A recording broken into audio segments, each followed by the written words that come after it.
नोरमा group, जो सोचता है वो करता है। आपके अपने सपनों का आशियाना। इस वर्ष के अंत में होने वाले बिहार विधानसभा चुनाव को लेकर के सरगर्मियां तेज हो गई हैं और आपने देखा भी होगा कि किस तरह से तैयारियां शुरू हो चुकी हैं। अभी अभी कल ही मंत्रिमंडल का विस्तार कर नीतीश कुमार ने एक संदेश दिया है। तो वहीं आपको बता दें कि कांग्रेस भी लगातार बिहार में अपना फोकस बढ़ा रही है और ख़ास करके कांग्रेस के फोकस बढ़ाने को लेकर के कुछ अलग कहानी भीतर भीतर रची जा रही है, इसका अंदेशा शुरू हो चुका है। आपको बता दें कि कांग्रेस जिस तरीके से अपने रास्ते बदल रही है, उससे साफ लग रहा है कि वो महागठबंधन में राष्ट्रीय जनता दल के साथ चलने के लिए तैयार नहीं है। इसका दबाव कांग्रेस पर पहले से ही था, लेकिन आखिर 2025 के चुनाव में कांग्रेस करेगी क्या? इससे पहले भी कांग्रेस अलग हट करके अलग से चुनाव लड़ करके देख चुकी है, जिसके परिणाम बहुत अच्छे नहीं हुए हैं। तो क्या अब ये रिस्क कांग्रेस लेगी? कांग्रेस ने अपनी तैयारी शुरू कर दी है और नए सिरे से संगठन को विस्तार करने के साथ साथ प्रभारी की भी नियुक्ति हो गई है। और कृष्णा अल्लावरू के आने के बाद एक स्पार्क नज़र आया है। कृष्णा अल्लावरू ने लोगों की बात सुनी है और 1 to 1 सुनने के बाद उन्होंने सामूहिक रूप से भी अलग अलग वर्गों के अलग अलग लोगों की नाराज़गी को सुना है। उनकी नाराज़गी दूर करने के लिए उन्होंने वादा भी किया है। इसके साथ साथ आपको बता दें कि राहुल गांधी से लेकर के मल्लिकार्जुन खड़गे और प्रियंका गांधी तक का फोकस बढ़ चुका है। हम आपको थोड़ा सा पीछे लेकर के चलते हैं। जब नीतीश कुमार पिछले वर्ष दिसंबर में 28-29 तारीख को दिल्ली गए हुए थे और दिल्ली में जब उनकी मुलाकात मनमोहन सिंह के परिजनों से हुई थी, उस बीच में ये चर्चा चली थी कि कांग्रेस के किसी बड़े नेता से नीतीश कुमार की मुलाकात हुई है। यही कारण है कि नीतीश कुमार वहाँ से एक नई स्ट्रेटजी पर काम करना शुरू कर चुके हैं। अब कांग्रेस का पूरा फोकस नीतीश कुमार पर है। कल ही मंत्रिमंडल के विस्तार के बाद आपने देखा होगा कि सभी लोग अपनी अपनी प्रतिक्रिया दे रहे हैं, लेकिन कांग्रेस ने इस पर कोई प्रतिक्रिया नहीं दी है। खास करके एक सेक्टर जो है उस पर ध्यान दिया है। दलितों को लेकर के कांग्रेस चिंतित नजर आई है।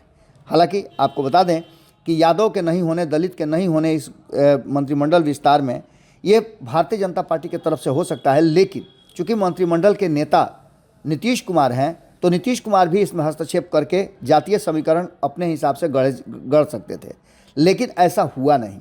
इसके पीछे की कहानी हमने आपको बताई है कि कहीं ना कहीं नीतीश कुमार जिस तरीके से भारतीय जनता पार्टी चल रही है उससे संतुष्ट इसलिए हैं कि इसका असर भारतीय जनता पार्टी के वोट बैंक पर पड़ेगा। यादव और दलितों को दूर रखने के कारण भारतीय जनता पार्टी को जो सपोर्ट मिलना चाहिए वो सपोर्ट कम होगा, ऐसा भारतीय जनता पार्टी के साथ साथ और किसी का मानना हो चाहे नहीं हो, कांग्रेस जरूर मानती है।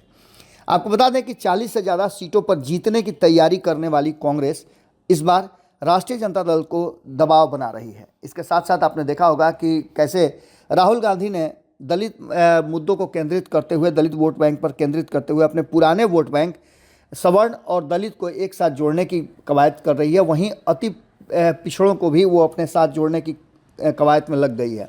मुसलमानों को अपने पक्ष में करने के लिए कांग्रेस पूरी तरह से अपनी तैयारी कर चुकी है। हाल ही फिलहाल में आपने देखा होगा कि उसके एक मुस्लिम नेता थोड़ा नाराज़ थे, तो उनकी नाराज़गी को दूर करने के लिए कांग्रेस ने अपनी स्ट्रेटजी बदल दी। इसके साथ साथ आपने देखा होगा कि हाल फिलहाल में ही माउंटेन मैन दशरथ मांझी के बेटे भागीरथ मांझी को कार्यक्रम में शामिल कराया गया और उन्हें कांग्रेस में स्थान भी दिया गया। आपको बता दें कि इसके साथ साथ जीतन राम मांझी के साथ और चिराग पासवान के साथ दलित समाज के एक बड़े नेता के रूप में जाने जाने वाले और काफ़ी फेमस दशरथ मांझी के पुत्र को ज्वाइन कराने के पीछे की रणनीति आप समझ सकते हैं। वहीं आपको बता दें कि कांग्रेस लगातार अब हर क्षेत्र में काम करना शुरू कर चुकी है और अपने जिन सीटों पर लड़ने हैं उन सीटों पर तैयारी भी शुरू कर चुकी है। आपको बता दें कि इस बार अनुमान है कि राष्ट्रीय जनता दल को 40 से ज़्यादा सीटें नहीं मिलेगी अगर महागठबंधन में वो राष्ट्रीय जनता दल के साथ लड़ती है। तो साथ ही विपक्षी गठबंधन में CPI-ML भी ज़्यादा सीटें मांग रही है, तो वहीं VIP भी ज़्यादा सीटें मांग रही है। इससे कांग्रेस को नुकसान हो सकता है, इसलिए वह पहले से ही अपनी स्थिति को मजबूत करने की कोशिश में लग गई है। कांग्रेस गठबंधन को कमज़ोर साझेदार नहीं है, ये बात बताने की उसने कोशिश की है। इसके साथ साथ आपको बता दें कि नीतीश कुमार की स्ट्रेटजी पर भी कांग्रेस की नज़र है। नीतीश कुमार लगातार जिस तरह से एक्ट कर रहे हैं और भारतीय जनता पार्टी के हर जो शर्त है उसे मानते जा रहे हैं, इसको देख करके भी ऐसा लग रहा है कि नीतीश कुमार के मन में आखिर चल क्या रहा है। वहीं आपको दूसरी तरफ ये भी बात पता चल रही है कि नीतीश कुमार की हर बात भी मानने के लिए भारतीय जनता पार्टी तैयार है। तो क्या कांग्रेस की स्ट्रेटजी आखिर है क्या? क्या कांग्रेस अकेले दम पे लड़ना चाहती है, प्रेशर पॉलिटिक्स करना चाहती है, या कांग्रेस भीतर ही भीतर किसी बड़े रणनीति का हिस्सा है? इन सभी बातों को लेकर के चुनाव तक ये स्थितियां तो चलती रहेंगी। कांग्रेस अपने हिसाब से बिहार में अपना जनाधार खोजने की कोशिश कर रही है, तो वहीं नीतीश कुमार को एक बार फिर से मुख्यमंत्री की कुर्सी तक पहुंचना है।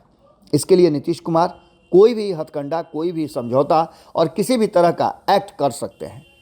देखना दिलचस्प होगा कि नीतीश कुमार के पुत्र निशांत के मुख्यमंत्री का घोषणा करे एनडीए और बाकी के घटक दल।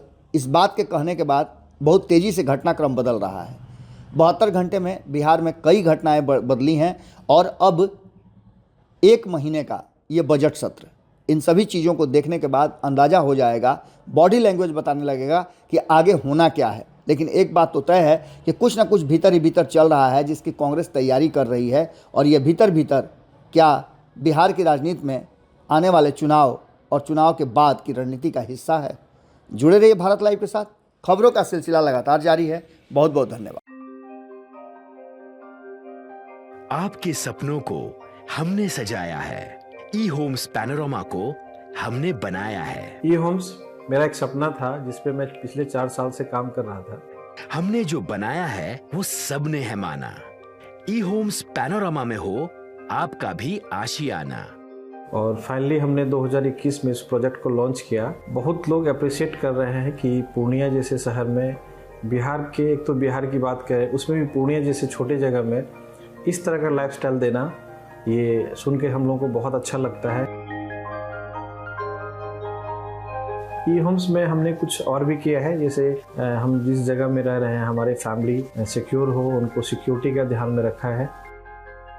आपकी सुविधा और सुरक्षा आपके लिए खास है, ये आपका विश्वास है। इसमें आर्टिफिशियल इंटेलिजेंस का 7 लेयर सिक्योरिटी का हमने इस्तेमाल किया है। लस ग्रीन कैंपस को बनाया है। यदि हमारा बाउंड्री वाल है तो वो वर्टिकल गार्डन है।